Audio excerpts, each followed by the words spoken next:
को हम सुनामी कहते हैं। देखिए सुनामी जो है वो एक जापानी भाषा का शब्द है जिसे कहते हैं तटीय तरंग। सुनामी हमेशा तभी क्षति पहुंचाती है जो समुद्र के किनारे पहुंचती है तब। जैसे मान लीजिए समुद्र के अंदर, उसकी ज़मीन के अंदर कोई भूकंप उत्पन्न हुआ तो इसका तो फोकस हो जाएगा ज़मीन के अंदर और इसका एपिसेंटर हो जाएगा समुद्र का नीतल। देखिए समुद्र में जहाँ जहाज चलती है उसे तल कहते हैं और जहाँ मरने के बाद आदमी डूब के नीचे चला जाता है उसे कहते हैं नीतल। तो ये एपिसेंटर हो जाएगा और ये पूरे पानी को हिला देगा, जिसका इफेक्ट इस तटों पर देखा जाएगा। यहाँ इसका इफेक्ट ज़्यादा देखने को नहीं मिलता है। यहाँ समझिए कि जो सुनामी होती है इसमें तीन ही चीज़ें होती है, या तो इसका वेवलेंथ, आयाम और स्पीड। आयाम का मतलब होता है ऊंचाई, वेवलेंथ का मतलब होता है कितनी लंबी तरंग है, ये चीज़ें होती है।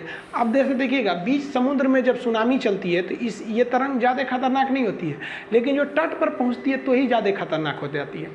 समुद्र में इसकी जो लंबाई होती है, इसके वेवलेंथ की जो लंबाई होती है वो लगभग 200 किलोमीटर लंबी होती है।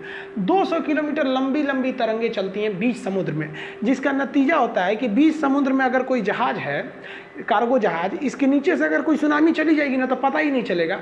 इतनी लंबी तरंग होती है और उसकी ऊंचाई भी बहुत कम होती है। अब मान लीजिए कोई बहुत लंबा धागा है, उसको हल्का सा उठा भी दीजिएगा तो पता तो नहीं चलने वाला है। तो इस वजह से सुनामी बीच समुद्र में कोई इफेक्ट नहीं करती है, पता भी नहीं चलता है लोगों को कि नीचे से सुनामी चली गई है। लेकिन यही जो तरंग इतनी लंबी है, जब वो समुद्र के तट पर पहुँचती है तो इस तट पर इसको आगे बढ़ने का रास्ता नहीं मिलता है, जिस वजह से ये ऊपर उठ जाती है, जिस वजह से ये तट पर खतरनाक हो जाती है। तो जो मिड सी है यानी समुद्र का बीचों बीच एक कोस्टल एरिया, दोनों में डिफरेंस क्या होता है कि बीच समुद्र में इसकी वेवलेंथ 200 किलोमीटर होती है, जो तट पर आकर केवल 10 किलोमीटर हो जाती है। यानी 200 किलोमीटर की चीज़ को अगर आप दबा के केवल 10 किलोमीटर में करिएगा तो ऊंचा हो ही जाएगा। अब 200 किलोमीटर का कोई हाईवे है, सड़क है, दोनों ओर से दबाइएगा तो बीच में उठ जाता है।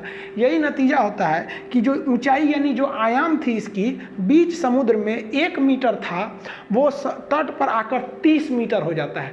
30 मीटर सोचिए ना, तो उतना हाइट हो जाने की वजह से ये ज़्यादा खतरनाक हो जाता है।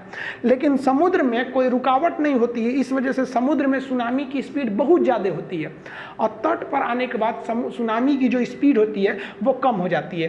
तट पर देखेंगे तो इसकी ऊंचाई बढ़ जाती है लेकिन स्पीड थोड़ा सा कम होता है, लेकिन वाटर लेवल इतना ज़्यादा हो जाता है कि इसके नुकसान इतना भयानक हो जाता है। जैसे देखिए ये पानी वाली जहाज है, एम्बैंकमेंट तोड़ के शहर में घुस गई है और ये पानी वाली जहाज समुद्री चीज़ को शहर में फेंक देता है, इतना ज़्यादा लॉस होता है। जापान तो इसका भुक्तभोगी है। अब आप देखिए ना, ये पानी वाली जहाज को उठा के लाया था समुद्र शहर में फेंक दिया था और एक बिल्डिंग के ऊपर ये पानी वाली जहाज को फेंकना पड़ा था।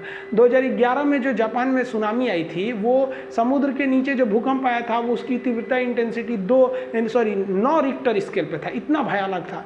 तो ये कुदरत जो है ना वो दिखा देती है कि हम जब चाहें इंसान को ध्वस्त कर सकते हैं। तो इससे बहुत ज़्यादा लॉस होता है। इससे बचने का एक उपाय होता है जिसको हम लोग टेक्निकल भाषा में डार्ट कहते हैं। डार्ट का फुल फॉर्म होता है deep ocean assessment and reporting of tsunami. ये क्या होता है कि इसके 2 डिवाइस होते हैं। एक समुद्र में ये तैरते रहते हैं, इसको लगा दिया जाता है। ये क्या करता है, पता लगाता है कि समुद्र के तल में कोई भूकंप तो नहीं आया है, और अगर भूकंप आया है तो जेन्युइन है कि वहाँ से सुनामी उत्पन्न होगा।